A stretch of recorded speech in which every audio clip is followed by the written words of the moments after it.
Look, Grandma, this is the same toothpaste Daddy uses. That's what my grandson said when he walked into the bathroom.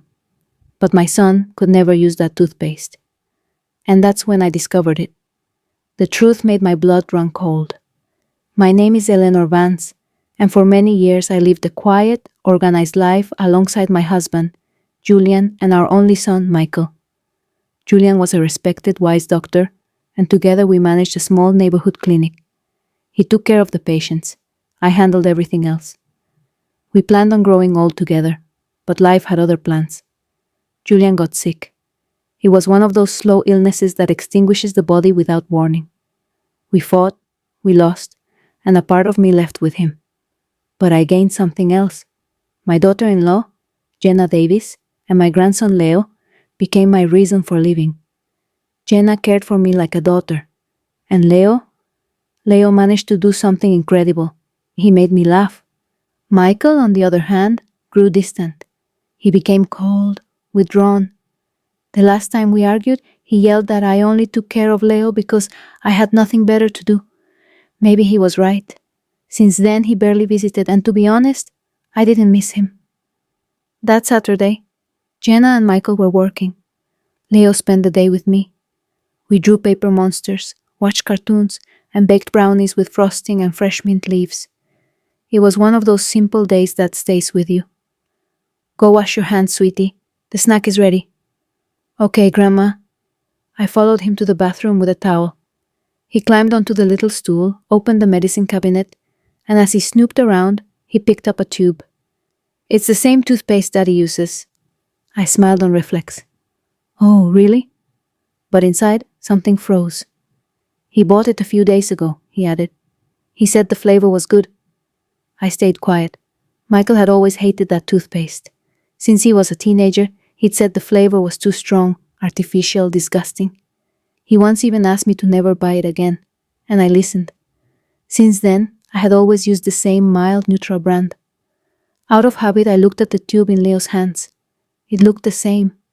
It was the same packaging I'd been using for years, but now that he mentioned it, the flavor had changed. A little stronger, something odd. I thought it was just me. Or maybe they changed the formula. But now I returned to the kitchen with my head spinning. I served the brownies, and for the first time, the smell of mint bothered me. A pang in my stomach, a little dizziness. Was it a coincidence, or was my body trying to tell me something? I watched Leo eating happily and thought, my son could never stand that toothpaste. So why does his son think he brought it here? I went back to the bathroom in silence. I took the toothpaste. The tube was the same, but suddenly everything about it seemed strange. And deep in my stomach, a silent certainty began to grow. The next morning, I woke up feeling heavy. It was a sensation that had been with me for weeks, as if the air was getting thicker, as if something inside me was slowly shutting down. I ignored it. I made some weak coffee and waited for Leo to get home from school. Jenna thanked me via text. Sorry to make you watch him again, Eleanor. You must be exhausted. I read it, gave a faint smile, and replied as always. He gives me life. Send him over. Leo arrived like a burst of energy, scattering laughs and notebooks across the living room. For a few minutes, everything seemed normal. But that night, while he was dropping on the rug, my head was throbbing. I went to the bathroom for a painkiller, and there it was. The toothpaste, the same tube, in the same place. But now, every time I saw it, I felt a chill on the back of my neck, as if it were watching me. I picked it up carefully and examined the base of the tube. There was a tiny mark on the seal, as if it had been opened and glued shut again. Almost imperceptible, but I saw it. I went back to the living room and sat near Leo. Is your dad picking you up today? No, Mom said she's coming alone. I nodded. I feigned calm, but the truth was I hadn't seen Michael in weeks, not since that argument. And yet, there was a new tube of toothpaste in my bathroom. He didn't stay over, he didn't spend weekends with me. So how did that tube get there? Jenna arrived around 7 p.m. Her eyes were tired, her hair half pulled back, and she carried a bag of fruit. I brought you a few things. I hugged her tighter than usual. She looked at me curiously but said nothing. During dinner, I tried to start a light conversation. How's Michael's work going? She stopped cutting her chicken. She pretended not to hear. Jenna? Oh, it's going. He's fine. She forced a smile and looked away. He gets home really late. He's been more tense than usual lately. And are you two okay? The silence that followed was uncomfortable. I'm sorry. I don't mean to pry. I'm just worried. I know, she said quietly. It's just that some days, I'm afraid to say anything. I took a deep breath. The knot in my stomach tightened. It wasn't just me. Something else was wrong. After dinner, while Jenna was packing Leo's coat into his backpack, I went to the kitchen and put some leftovers in a container. Take this for him. It might help. She took the container with both hands but didn't smile. Before leaving, she looked at me with glossy eyes. Eleanor, if anything ever seems strange to you, you'll let me know, right? Always, I replied without hesitation. The sound of the lock was still hanging in the air when I realized I was alone. Again. I went to the bathroom, took the toothpaste, and held it tight. If there was even the slightest chance my intuition was right, I couldn't ignore it. I made a decision. The next morning, I called an old colleague of Julian's, a pharmacist, and asked with all the calm I could muster, "Can you analyze the composition of a toothpaste for me?" The next day, the pharmacist's call came in the afternoon. "Eleanor, do you have a moment? I need to tell you what I found." Her cautious tone was enough to make my hands start sweating. "Of course, tell me." "I analyzed the sample you sent. I ran all the standard tests and, well, I found something that shouldn't be there." I sat down slowly. "What exactly?" "There are traces of a chemical compound that, with continued use, can cause digestive and neurological disorders. It's not lethal in small doses, but over time, it can seriously weaken a person, especially someone older." The silence grew thick. "Do you think it was put there on purpose?" On the other end, she hesitated. "Eleanor, this substance is not part of the formula for any common toothpaste. Someone had to open the tube, tamper with it, and seal it again. It was intentional." I closed my eyes. A ringing filled my ears. Everything was spinning. "Thank you. I'll let you know if I need anything else." I hung up. I stayed in the living room, the phone still in my hand. I went to the bookshelf, opened a drawer, and took out an old picture frame. A photo of Michael, about 8 years old, in his school uniform with an innocent smile, looked back at me as if to ask, "Do you really think I would do something like that?" I answered him in silence. "I don't know what you're capable of anymore." That night, I texted Jenna. "Are you going to be home tomorrow afternoon?" "I want to stop by." "Just you and me?" "Yes, it will just be Leo and me. I can let you know when he leaves for his friend's house." "Perfect. I need to show you something." The next morning, I prepared a folder. I put in the pharmacist's analysis, notes on my symptoms, the seal tube, and a printed photo of the mark on the seal. In the afternoon, I went to her house. Jenna greeted me with a worried face. Leo was happily putting on his backpack to leave. When he was gone, it was just us.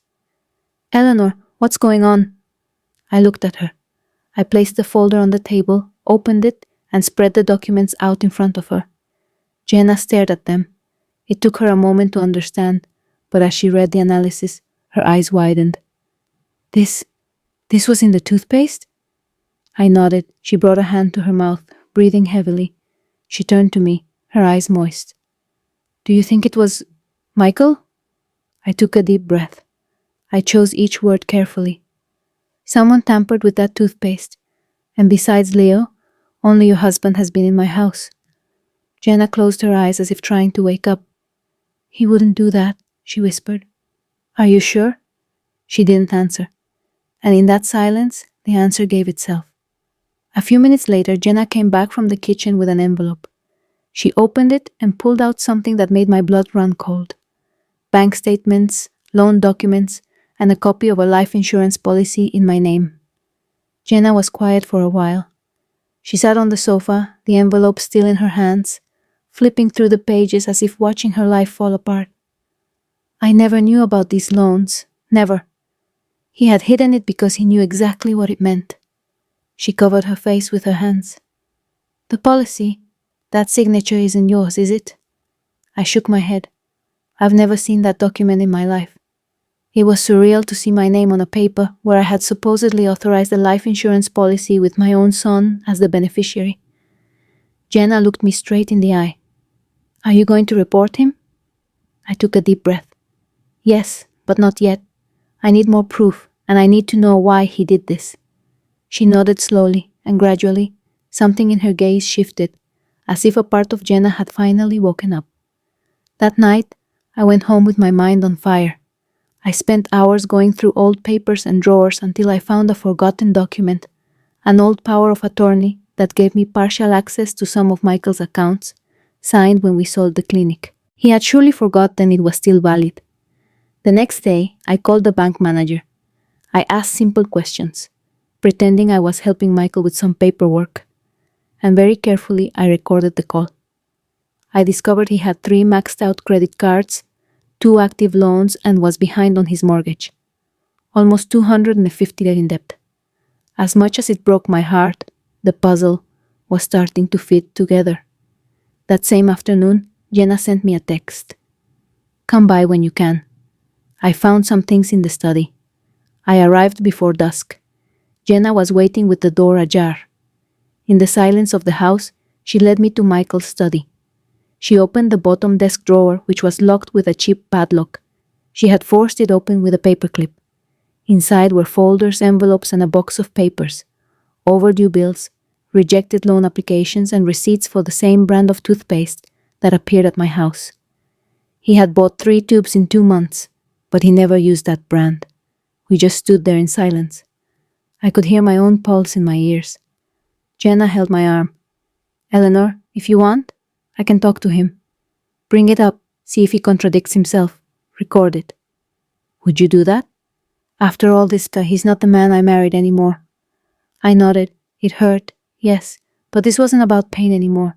It was about uncovering the whole truth, before it was too late. That night, Jenna hid her phone inside a toy box in the study. The next day, when Michael came home from work, she started recording. Jenna sent me the audio late that night. The sound was a bit muffled, but you could understand it. I put on my headphones, sat on the edge of the bed, and pressed play. Michael's voice came out like a slow poison, warm, smooth, lethal. This toothpaste is new. It's not the one you used to use, is it? Jenna asked with a sweetness that wasn't her own. No, it's the same. I just switched brands a few weeks ago. Silence. But you always hated that brand. I changed my mind. Another heavier pause. And why did you buy 3 identical tubes? To stock up, in case we run out. I swallowed hard. Well, you left one here. Where are the others? Jenna, what's with you now? I'm just asking you a question. Are you going through my things again? I didn't go through anything. I just think it's weird that you'd buy a toothpaste you never use, and that exact one showed up at your mother's house. The silence that followed wasn't one of confusion. It was one of calculation. I paused the audio. It was enough. But I couldn't move. I just sat there with the headphones on, my heart hammering in my chest. I took them off and stared into space, my hand still gripping the phone. Old images flashed through my mind. Michael as a child running on the beach, in his uniform, begging me not to scold him for a bad grade, sleeping on my chest after a nightmare. I gave him everything, and now he was killing me in pieces. Carefully, without rush. I didn't sleep that night. I didn't cry. I didn't scream. But something inside me broke. At dawn, I went to Leo's room, took one of his old stuffed animals and left it on the living room shelf. I needed a reminder that he was the only clean thing left of Michael. I prepared everything with surgical precision. Hi, son. I want to see you. Can you come over this afternoon? I'm making your favorite dish. The reply came quickly. Of course. So glad to hear you're feeling better. That sentence turned my stomach. He wanted to see me weak, but today I was stronger than ever. I called Jenna before lunch. He's coming today. Do you want me to be nearby? No, if anything goes wrong, I'll let you know. Take care, Eleanor. Please. I will. I arranged the house as if for a party. An impeccable table, soft music, roast chicken with potatoes, just how he liked it since he was a child. I even put the gravy on the side, as he always asked. And on the table, I left an open folder with the documents, as if forgotten. When he arrived, he brought flowers, the cynic. It smells delicious. What are we celebrating? Life? We ate. He talked about his childhood, about the dog, about my meatloaf. He was trying to touch my heart. I just listened. Every word he spoke buried me a little deeper. After dessert, he looked at me. I'm glad you're better. You were in bad shape. I know why now. Oh? He feigned surprise. What was it? I went to the shelf, took the toothpaste, and placed it on the table between us. He looked at it. It took him a second too long to react. Did you buy this? No, you brought it. You're confused, Mom. Leo told me. He said you gave it to him too, that you told him to get used to the flavor. Silence. He's a kid. He imagines things. He has a better memory than you do. I saw the anger rise in his eyes. I took the first envelope. You're over $250,000 in debt, 3 maxed out cards, 2 loans, a mortgage. You're drowning, Michael. He went pale. How did you... Remember the power of attorney you signed when we sold the clinic? Well, it's still valid. I threw the second envelope on the table. A life insurance policy in my name. You as the beneficiary. Forged signature. Did you really think I wouldn't find out? He said nothing, just stared into space. Clenching his hands, breathing hard, I leaned in, looked him straight in the eye. You tried to kill me. He was pale, his hands shaking. But what truly broke me was his response. Quiet, sad, almost a sigh. I just wanted a chance to start over. I just wanted a chance to start over. His words hung in the air, bitter, as if they were enough to justify everything. As if betrayal, destruction, and manipulation could be seen as a new beginning. I stood up. I looked him straight in the eye, my heart boiling. A chance? You had every chance, Michael, every single one. I took a step toward him. He backed away slightly, as if my gaze was pushing him. You went to the best schools. We paid for everything you ever wanted. Music lessons, tutors, study abroad, therapy when you needed it. Your father worked double shifts to provide for that. I gave up my career to be with you. My voice was firm, cold, sharp. And now, a grown man with a degree, with a son who sees you as a hero, you choose to kill your own mother for money? He opened his mouth, but I raised my hand. No, now you are going to listen to me. I got so close I could almost feel his trembling breath.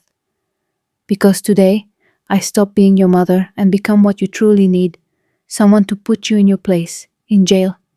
He was shaking. I swear I never wanted to really hurt you. I just wanted you to feel weaker, to buy time, get a loan, pay off the debts, fix everything before it got worse. Worse than slowly killing me? I was desperate. Desperate? I was desperate when I buried 2 of my own children, and I survived. You don't know what desperation is, Michael. You're just a coward. The silence between us was like an abyss. I went to the living room, took the folder with the documents, and put it in my purse. My phone had copies, backups, everything was secure. You're going to report me? I poisoned you. I'm your son. Exactly. I took my keys, opened the door. And the last thing you should do is remind me of that. I left without looking back. That night, I went to Jenna's house. She opened the door before I knocked. She was waiting. He confessed. I nodded. I handed her the purse. I recorded everything. It's in there. Jenna sat on the floor, opened the envelopes, and read every page like someone unearthing rotten secrets.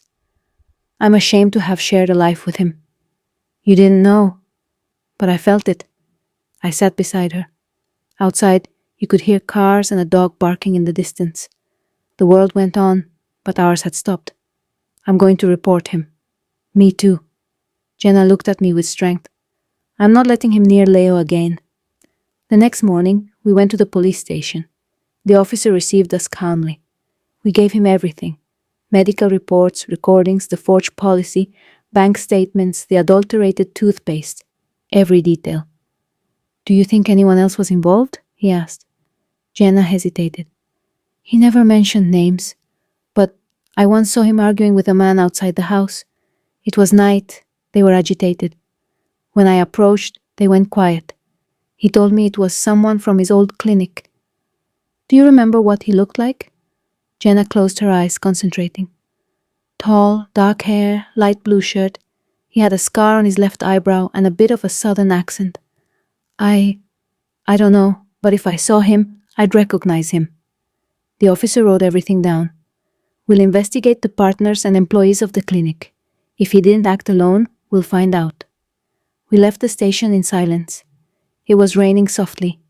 For the first time in weeks, I could smell the air. It was as if my body was finally returning, as if the Eleanor who had been dormant was waking up. But it didn't last long.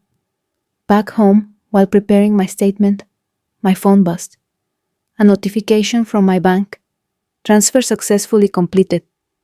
I frowned. I hadn't authorized any transaction. I opened the app. Amount, 47,360. Destination, an account in the name of Claudia Evans. The name meant nothing to me, but below in the authorization data, the credentials associated with the transaction belonged to Michael. And then I understood. He wasn't alone, and this story wasn't over. The next morning, they called me back to the station. They had traced the destination account.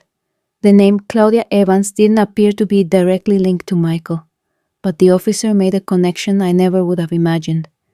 That name appears in an old case file from the clinic. She was a former lab technician, fired for fraud. Fraud? Falsifying test results, even for patients undergoing cancer treatment. I felt sick. Were she and Michael close? Back then, yes. After the clinic closed, they were seen together several times.